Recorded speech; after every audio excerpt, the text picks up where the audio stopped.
Alright, eto na, mainit-init pa. Doon na tayo sa hamon ko. Ako na naman maghamon, ha? Hinamon ako. Climax na to, Timano. Sonic 2 KTM. Thai Rider versus Kirby. Alam naman ang lahat, unfair yan. Wala pa tayo sa level ng Thai. Kaya nga, Correct. nile-level up ko si Kirby. Ay, singit ko lang, talagang iba. Kasi danas nating lahat. And karamihan sa atin, nakita ang performance ng mga Thai riders. Big shout out syempre sa mga kapwa natin Pinoy. And bilib na bilib pa rin naman ako sa lahat ng pro riders natin at saka mga hinete ng Pinoy. Pero when it comes to skills ng mga Thailander, iba talaga. Legit. Number 1, hamon ko. Eto na. Boss, magkaibigan tayo, ha? Huwag tayo magpalabas ng issue na magkalaban tayo or ano, magkalaban lang tayo sa racetrack. Yun lang yun. I don't wanna advertise hate. I don't wanna advertise hate. Both sides, sinasabi nila yan. Na hindi sila magkaaway, nothing personal. Pero please, take time na panoorin nyo yung parehas nilang live and maiintindihan nyo kung ano yung tinutukoy nila.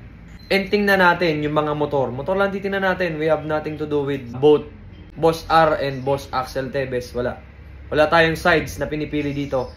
Motor lang tinitingnan natin at saka yung laban na magaganap. At saka yung competition, is it fair o is it unfair? Thai to Thai rider. Ito ngayon yung mga kondisyones ni Boss Axel Tevez. Ngayon, magtatanong kayo, bakit merong ganito ngayon? Na bakit sila naghahamunan? Bakit ganyan-ganito? Bigyan ko lang kayo ng context. Before ng NGO, Superfest ng NGO na itong nakaraan, nandun tayo noon. And yung mga legends natin dyan, nandyan din. Yung mga Thailander, yung mga Indonesian na magagaling. Super open na KR, super open na KTM. Lahat ng pinakamalalakas nagpunta ron. Ngayon, before mangyari yan, nagkakaroon ng hamunan itong si Boss Axel Tevez and si Boss R, Rons Yuson. Tunog yan. Sobrang daming nag-aabang and sobrang daming nag-aantay na magpalapad sila sa NGO. Pero hindi siya natupad sa NGO kasi wala doon si Boss R. Ngayon, nag-champion natin si Boss Axel Tevez sa NGO.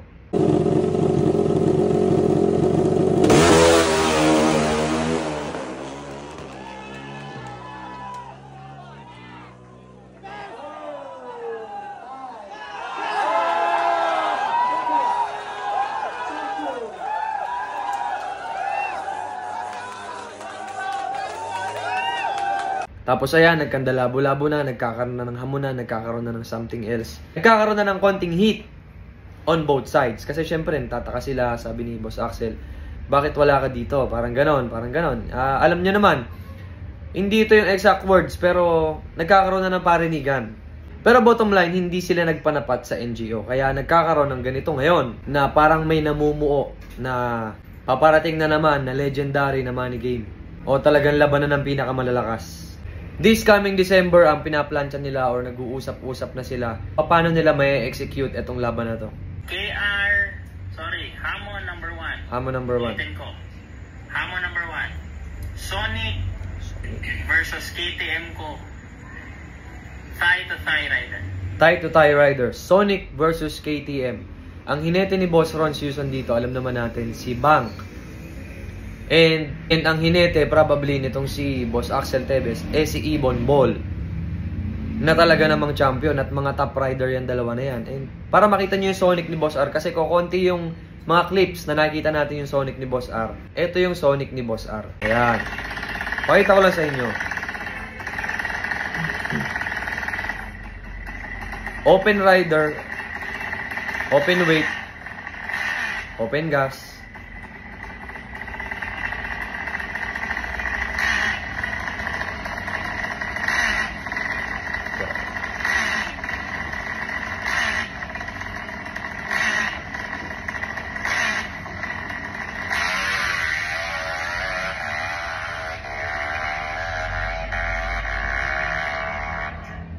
Oh, 5.851 sa 201 meters.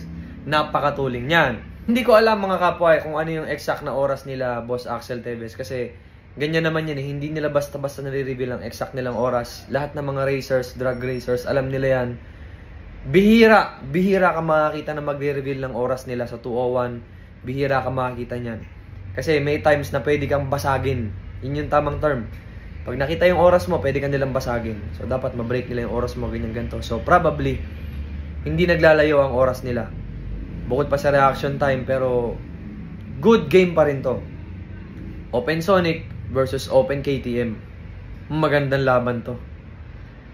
Hindi na kasi malulugi eh. Ang tanging kalulugi lang ng Open na KTM dito is yung bigat. Which is, I think, parang open naman. We'll see. Hamon number 2. Hamon number 2. Sonic versus KTM ko. Sonic. Pinoy sa Pinoy. Yan. Sonic versus KTM, Pinoy sa Pinoy. Kaya, hindi talaga po pwede na Pinoy rider yung isa. Kasi, may nagsabi niya rin dito and sabi ko nga sa inyo mga kapwa, take time na panoorin nyo yung live na itong dalawa na to, si Boss Rons and Boss Axel Teves. Take time na panoorin kasi nandun yung buong istorya. Ito yung mga highlights, kinuha ko lang para maintindihan nyo yung context. Kung bakit ba nagkakaroon ng ganitong banggaan.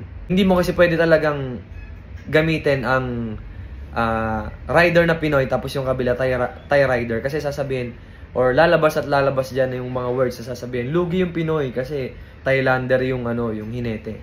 Lalabas yung ganyang words kaya iniiwasan nila yon. Kaya ang challenge ito si Boss Axel Teves Open Sonic, Open KTM, pero pareho ng rider, parehong Pinoy, parehong Thailander. Dalawang race na yun ha. May part din yun. Hamon number 3. Number 3. KR Open mo sa KR Open ko. KR Open versus KR Open ni Boss Rons. Yung KR Open ni Boss Rons ay yung tumalo kay Boss Axel Teves noon na CRF 450. Panoorin natin.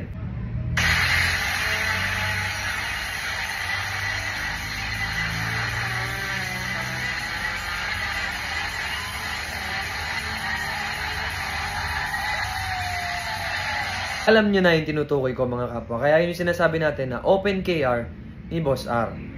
Ang sagot ni Boss R sa hamon ni Boss Axel Teves dyan ay ito. KR ay Sonic versus KTM, Open Rider sa Open Rider. KTM versus Sonic, Local Rider sa Local Rider. Game. Okay. Game. Agreed sila doon. Pangatlong hamon. KR. Yung KR boss, ito na. ang labanan mo muna si Mayor. Kasi sa KR po, talo ka na. Okay? Ayan, parehas kayo, yung makina nyo, parehas nyo binili sa Thailand.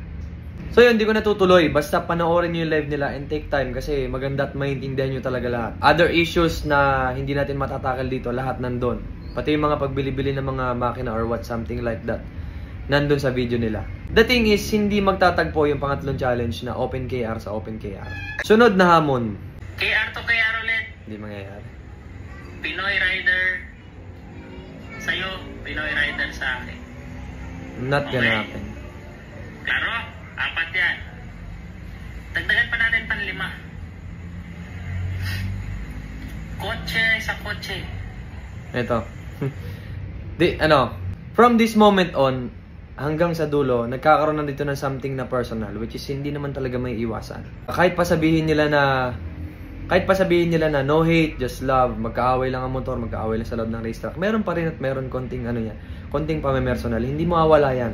And honest si Boss Rons Yuson dyan, pakinggan natin sasabihin ni Boss Rons Yuson about sa personalan. Pero, wala happens. Parang gano'n. Nangyayari talaga to eh. But the good thing is, lagi nilang sinasabi na, no hate, motor lang. Magkalaban lang ang motor, magkalaban lang tayo sa racetrack, pero magkaibigan pa rin tayo. Sportsmanship, ika nga. Pero starting from this, yung mga hamon, parang off na eh. Pwede owner to owner. Ayan, nagamo na si Boss Axel Teves dito ng kotse sa kotse, owner sa owner, o kaya naman, motor, open na motor, owner to owner. May times din na hinamon niya rin si Boss Rons Yuson na dito tayo sa racetrack magbubuo ng motor. Sa racetrack mismo gagawin yung motor. Something personal na I think nonsense na rin kasi hindi yun mangyayari yung challenge na yun. Kasi halimbawa parang ako, hahamunin mo ako mag-dyno tune. Tapos sabay kaming kakarera, ganon. Yung isa, professional na talaga, matagal na kumakarera and matagal na rin hinete. Rider mechanic, ganon. Rider mechanic. Yung isa rider mechanic, tas yung isa owner lang. Halimbawa ako, owner lang ako. Hindi ako marunong mag-dyno, hindi ako marunong gawa ng mga something special, mga ECU tune, halimbawa ganito. Tapos hahamunin ako. Nonsense, kasi hindi po pwede. I think it's personal, pero sabi ko nga, hindi maiiwasan. And ganun din naman si Boss Rons. Sabi ni Boss Rons. Ito naman yung sa kotse. Okay na. Sumagot na si Boss Rons. Yung pang-apat. Pang-apat na karer. Civic. Actually, hindi siya pang-apat eh. Civic. Pero, sobrang dami kasing hamon. Pero ito lang yung mga natatandaan probably ni Boss Rons. Boss Axel. Civic sa Civic. Baka nakakalimutan mo. Autocross champion to. Slalom champion to. Hahamunin mo ako sa slalom. Autocross. Eto boss, bibigay kita magandang laban. Ito. Ito kasi personality ni Boss Ron Susan talaga. Sa autocross, sa slalom, alam ko, pag ikaw nagmaneho, hindi ka mananalo sa akin. Kahit anong gawin mo, hindi ka mananalo. Kahit anong kotse buuin mo, hindi ka mananalo sa akin. Kung gusto mo, pwede ka din mag-rent ng driver. Kuha ka sa ibang bansa o kahit saan, ako lalaban, ako mismo. See? Kotse ko din gagamitin ko. Open kotse ka, kahit ano gamitin mong kotse. Kahit 10 makina gamitin mo, basta slalom boss o kaya autocross. Rent ka lang magaling na driver, kahit si Michael Schumacher, rent mo. Nadami na yung mga international. Pero yun nga, the point is, may times talaga na napupunta sa personalan. Something, ganyan-ganto, konti. Pero alam nyo, nagustuhan ko yung sabi dito ni Boss Rons. Pakinggan nyo. Ito yung pinaka maganda rito eh. Basta yun mga boss, huwag kayong mag-away-away. At kami naman ni Boss Axel, hindi kami mag-aaway. Siguro may hate ng konti sa isa't isa, pero hanggang dun lang boss. Yun. Hindi may iwasan yun, magkalabang kami. Totoo yun. Yun ang punto. Nauna pa kayo nag-aaway-aaway isa sa amin eh. Diba? Yun ang punto mga kapwa. Nakita nyo na hindi talaga maiiwasan yung pagpe-personal. Pero sabi ko nga sa inyo, magandang laban to. Wala na naman tayong palalampasin dito. Alam naman natin, napakita na ni Boss Axel Teves yung kakayanan ng kanyang KTM 450. Lumapag si Ibon Ball ang rider. Try ko mag-flash kung may pa-flash ako.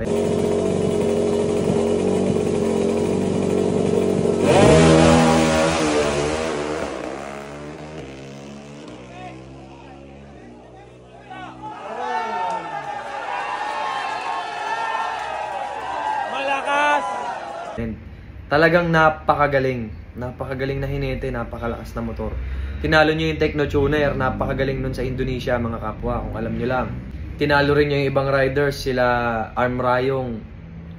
Malalakas na mga rider yan, pero tinalo nung KTM ni Boss Axel Teves.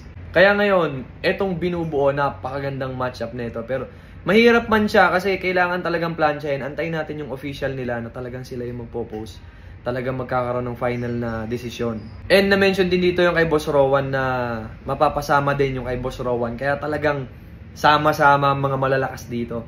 May pangwalo pa kung gusto nyo. Ito. May pangwalo pa. Doon na-assemblin yung motor. Ayun, doon na-assemblin. I think it's just taunting. Ano lang yun, parang ano lang. For fun lang siya. Kasi alam niyo naman, hindi naman sila basta-basta ma-personal lang ganun-ganun. They know better. Ano lang, this is just for the sake of parang hype up. Para ma-hype up palalo. Pero legit to, gusto talaga nila magtapat. Din kasi nagsisimula yung mga sagot ng mga followers nila. Magko-comment kayo ng pangit kay Axel. Siyempre, yung mga followers niya, ipagtatanggol si Boss Axel. Tapos ganoon din sa akin, may magko-comment na pangit sa akin. Gagantihan nyo din naman, yan. Kumbaga... Yan, dyan kasi talaga nagsisimula. Napakarami nag-aaway-aaway sa comment section na yung dalawang mismong talagang magiging magkatunggali, chill na chill lang sila. So, wala eh.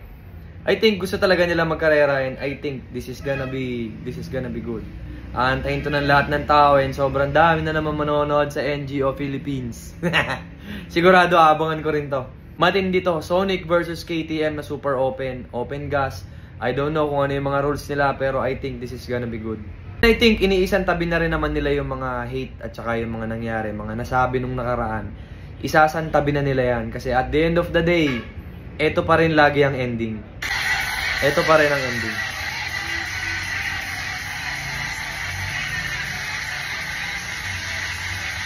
O, diba? Diba? Masarap yung pagkapanalo, masarap yung laro. Sabi nga nila. And sabi nga sa inyo, panoorin yung live nila kasi pareho naman sila may kani-kanyang layunin at pareho naman sila merong magandang insights dito sa laban nila. Positive, negative, minsan may pagpepersonalan, pero I think this is gonna be great. Another historic event na naman sa karera ng Pilipinas. And the ending, sportsmanship pa rin. No hate, just love. Mga kapwa, pick your sides. Pero I think, hindi ko masabi pareho talagang malakas. Ang hirap pumili Pare-parehong malakas to. Yung kay Boss Rons may napatunayan na. Yung kay Boss Axel may napatunayan na rin. Pero sana payagin ni Boss Rons kasi ang magandang tapatan I think ay yung KR na open na tumalo sa kanya dati. And yung open din na KTM 450 na nag-champion na to nakaraan. I think yung Sonic malalaman natin kasi wala pa nakita ng tunay na takbo ng Sonic eh. We'll see. And abangan natin yan. Sigurado may balita pa to. Mainit-init pa to. Sa karera lang magkalaban, paglabas magkaibigan pa rin.